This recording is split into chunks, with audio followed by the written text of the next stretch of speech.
Hey, how you doing there again, folks? Me again, of course, Brandon Wenzel. Come back at you. Another offering off my sampler platter. Yes, indeed, folks. Sampler V series videos I've been doing for a little while now. I go over there, try out food and drink items. I eat stuff, I drink stuff. Then, folks, I'm gonna talk about stuff. I'm gonna let you know all that you need to know about hopefully delicious stuff. That time I'm doing this, folks, I'm not gonna lie. I'm feeling particularly transcendent, nirvana-ish in this particular review. But we'll get to that. Anyway, folks, it's super simple format. I'm going to go over there. I'm going to try out food and or drink items for you. Whilst I'm doing so, I'm going to yammer on about it for a bit. Whilst I'm doing all that, I'm inside my truck. And whilst I'm doing all that, folks, I'm wearing grody work clothes. Typically, when I'm inside the truck and I'm wearing grody work clothes, that means I was on my way home from work and I found some shit to review for you. That is definitely the case today. I didn't even know this existed. I went over there, I got off of work, and I was planning to go straight home. I'm like, I don't want any problems. I'm just going to go straight home. I don't need to buy shit to review stuff right now. But it occurred to me, oh wait, I need tea. Because despite what the show might, present, I don't constantly eat and drink wacky stuff. Most of the stuff that I actually consume on a regular basis is fairly basic stuff. One of the things that I consume a lot of is Arizona Diet Green Tea. And I knew I was running low, so I was like, fine, I'll go get some more. So I headed out to Walmart, as I've been known to do. What did I find at Walmart to review for you? Well, folks, like I said, feeling very balanced today because we're doing, boom, it's Oreos, but specifically black and white cookie Oreos. We get the thing for the thing. Ha ha ha. Ha ha ha ha ha ha. Sure. So yeah, man, I've reviewed plenty of Oreos in the past. And I guess these are, they're based off the famous cookie. I think it's a New York thing. It's featured in an episode prominently, episode of Seinfeld back in the day. I even reviewed, I believe it was Haagen-Dazs. They did a ice cream version of it. Oreo's taking their boot to it and they're giving it a try. And I figure, what the hell, man, we'll give it a go. I like Oreos. So let's give it a shot, open it up, all that good stuff. Open. So, and as you can see, yes indeed, we've got chocolate cream on one side, what I'm presuming is vanilla on the other. The key is, you have to get it all in one go. Which for me is really simple, I don't even need to really portion it out because,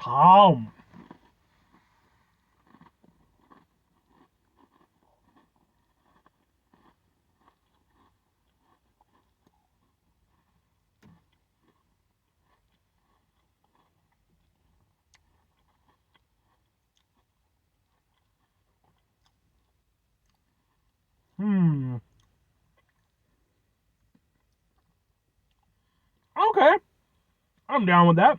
It's tasty. I'm not gonna go out of my way to say it's anything particularly exceptional. Like, I don't think it's a particularly standout Oreo cookie, but it is good. I mean, it is what it is. You got, the yellow cookie shell, which always a little, I mean, typically you think Oreo, you think the chocolate shell, but obviously for this that wouldn't make sense. So you got, the yellow cookie shell, it's fine. And then, you just get sort of a little vanilla, sort of a little chocolate.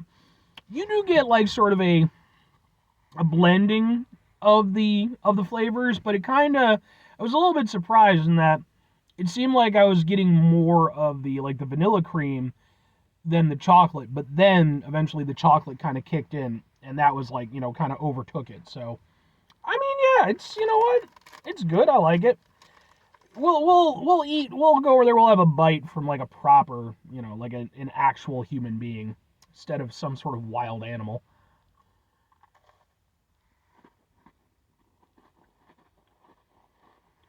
And it's interesting, if you look at it, kind of hard to tell, but it seems like they went thicker with the white cream, but it appears like there's more spread out with the black cream. So it's kind of a length versus girth sort of situation. Okay. Yeah, I mean, it's good. It's not, again, it's nothing super special, but because the thing is, fundamentally, it's kind of just sort of what an Oreo is, but in a more roundabout way of getting there. Because you've got chocolate and you've got like a vanilla cream. What is an Oreo made up of? No points for guessing. It's chocolate and fucking vanilla. The only real difference is that, obviously it's in a cream format, and then you've got the, the more standard cookie instead of the chocolate cookie. Mind you, I'm not saying it tastes exactly like a normal Oreo. It doesn't. Because obviously there'd be a lot more chocolate, a lot more cream. So that's the thing. Now that I think about it, it's kind of a fun idea and everything. Oh, it's a black and white cookie. It's the whole thing. But, like, Oreo already is a black and white cookie. And hell, it probably predates the one that it's trying to emulate with this. Huh. Maybe the black and white cookie should have an Oreo version of it. Maybe that's how that should go. I have no idea. I don't know how long the black and white cookie's been around. Yeah, it's perfectly fine. It's nice. The cookie aspect is nice. Like I said, you get a little mixture of the different flavors doing their things. They sort of coalesce. One thing I've always hung on to, a little interesting piece of information. I was watching like a cooking show at one point in time, and they were making some sort of a dessert, and it used chocolate. And like whoever was making it, like the chef, was like, here's what we're going to do. We're going to go over there. We're not just going to pump it full of chocolate. We're also going to go over there and add in flavors that remind us of chocolate. And one of the flavors they put in there was vanilla, because it's so synonymous that your brain kind of is like, oh, okay, it sees the two things as working together. And obviously, it does. It's tasty. It's an Oreo. I mean, I like it. I'll even do a little, see? Yeah. It's weird how they like why couldn't you just get it straight down the middle? I don't know.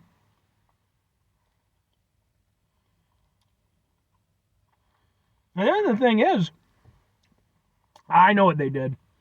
So they went over there, they layered it with the chocolate first, because you can actually see a little bit that the vanilla or the white frosting, whatever you want to call it, it's sort of overlapping onto the black frosting. So yeah, they layered that down first, and then you get the white version. Okay. And yeah, it just tastes like fucking Oreo cream.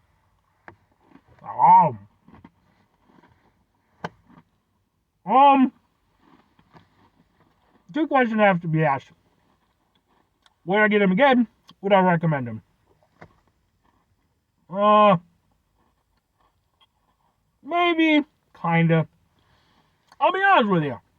Again, especially as I realized my own personal revelation, the fact of the matter is, Oreo cookie is already the perfectly balanced cookie. It really doesn't need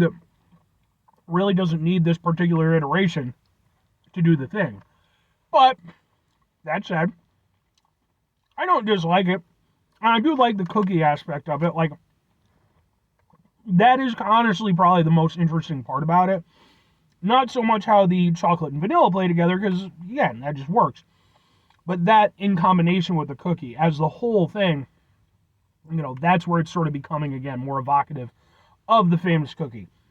I mean, it wouldn't be a go-to flavor for me, but every now and again, maybe. If I'm recommending them, kinda. It's one of those things where it's like, it's a good product. I like it. But I also don't think it's particularly remarkable. And it's nothing that I feel anybody is really going to, be super hankering for. It's fine. It's good. Do you need to go over there and, maul some old woman who's about to grab the last one? No. You leave her alone, okay? She's just doing her old lady thing. But it's fine. If there's two of them, grab the other one. Give them a shot. Just kind of be reasonable with your expectations. They're okay. Anyway, 5 things before I get out of here. Have yourself a great rest of your day, spectacular rest of the week, monumental rest of the month, stupendous rest of your folks. Go over there, have yourselves a truly harmonious-tastic rest of your life. Just balance, yin and yang, Eastern philosophies, all that good stuff. Oh, final 2 things. Number 1, try to bring some positivity in the world. It's not always possible. It is, however, always appreciated. But what you do if you can't do it all the time, I know I can't do it all the time. Here's what you do, folks. You're going to try not to be an asshole. Folks, it's not always the easiest thing in the world to not be an asshole. Trust me. I know it. I live it. I'm out there every day with you in it. Life can be stressful and frustrating and just bullshit sometimes. And when we have to deal with those situations, it's important we go over there, at least try. Take a step back. Try to mitigate the level of assholishness in our lives. Hopefully do better for ourselves and those around us. Folks, very final thing, do the thing. Whatever the thing is for you, that's what I want you to go out and do. Folks, you know, I mean, hey, have you tried the actual cookie? You know, the black and white cookie, the famous one? Is it like, do you have to get it from a specific bakery, or is it more or less one of those things, like, is it just a New York thing? Because I genuinely don't fucking know. I know it almost exclusively from the Seinfeld episode, and, you know, that was a long-ass time ago. Although I did work at a bakery. I don't think we had a white and black cookie, but we had a white and black donut. It was frosted, and one side was, and those were good. Yeah, those were tasty. We actually had a really good cookie. It was a chocolate chip cookie that was filled with brownie, and one side of it was dipped in chocolate. Oh my God, those things were insanely good, man. They were fucking awesome. If that bakery was still around, maybe I'd go over there and review some stuff from them. But fortunately, they ended up the whole supermarket ended up having to close last year, the year before that, something like that. Anyway, but yeah, let me know about the yin and yang cookie thing. Does it inspire you towards greater harmony with your fellow man, or is it just a fucking cookie? I think it's just a cookie, but it's a nice metaphor. Bye.